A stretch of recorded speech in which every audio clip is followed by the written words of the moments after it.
시간의 제거. 에고가 사라진 상태를 미래의 목적으로 만들고 그것을 향해 노력하는 것은 불가능하다. 그렇게 하더라도 당신이 얻는 것은 더 많은 불만족과 내적 갈등이 전부이다. 왜냐하면 언제나 아직 목적지에 도착하지 않은 것처럼 보이고 아직 그 상태를 성취하지 못한 것처럼 보일 것이기 때문이다. 에고로부터의 자유가 미래의 목표일 때 당신은 자신에게 더 많은 시간을 주게 되고 더 많은 시간은 에고의 더 커짐을 의미한다. 영적인 축으로 보이는 것이 사실은 모습을 바꾼 에고가 아닌지 주의 깊게 살펴볼 필요가 있다. 자기를 제거하는 것이 미래의 목적이 되면 자기를 제거하려는 그 노력조차 자기를 더 커지게 하려는 위장된 추구일 가능성이 있다. 자신에게 더 많은 시간을 주는 것은 정확히 말하면 자신의 자아에게 더 많은 시간을 주는 것이다.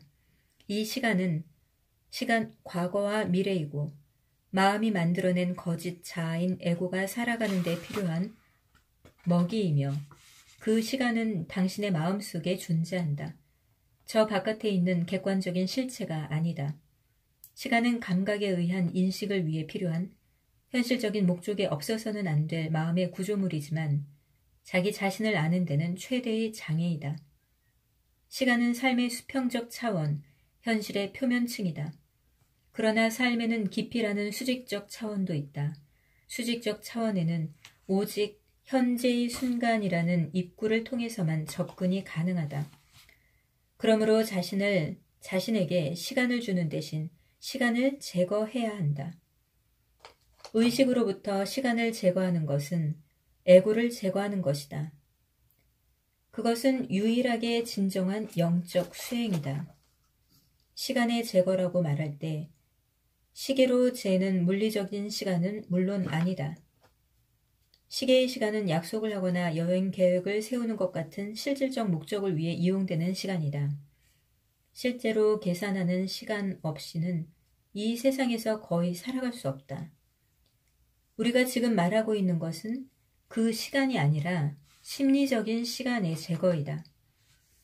심리적인 시간이라는 것은 에고의 마음이 과거와 미래에 끊임없이 사로잡혀 있는 것이다. 피할 수 없는 현재 순간의 본래 그러함과의 조화 속에서 삶과 일체가 되는 것을 마음내켜 하지 않는 것이다. 삶에서 습관적으로 말해온 아니오가 예로 바뀔 때마다 있는 그대로의 이 순간을 허용할 때마다 당신은 에고뿐 아니라 시간을 사라지게 한다. 에고가 살아남기 위해서는 시간을, 과거와 미래를 현재의 순간보다 더 중요한 것으로 만들어야 한다.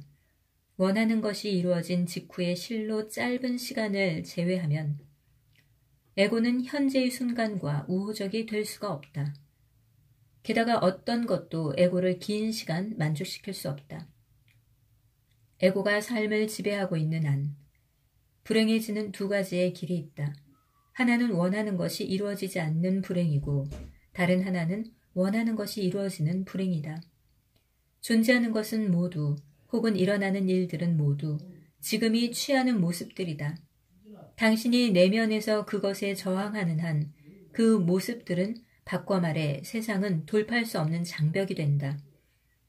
그 장벽은 모습을 초월한 당신 자신으로부터 당신을 분리하고 형상 없는 한 생명으로부터 당신을 분리시킨다.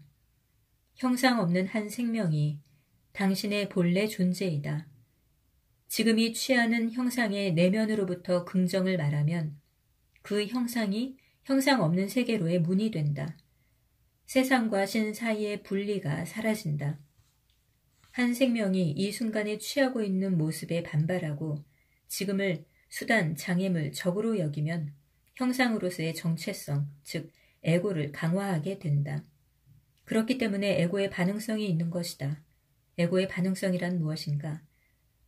반응에 중독되고 무반응하지 않는 것이다. 이 순간의 형상에 반응하면 할수록 당신은 더 많이 형상에 붙잡히게 된다. 형상과 동일화되면 될수록 에고가 강해진다. 그때 당신의 존재는 형상을 통해 더 이상 비쳐나오지 않거나 아주 희미하게만 비쳐나올 뿐이다. 형상에 대한 무저항을 통해 당신 안의 형상을 초월한 것이 나타난다. 그것은 모두를 아우르는 현존으로서 나타난다. 단기간에 소멸하는 형상 정체성보다 훨씬 더 위대한 침묵의 힘이다. 그리고 형상세계 어떤 것보다도 더 깊은 당신 자신이다.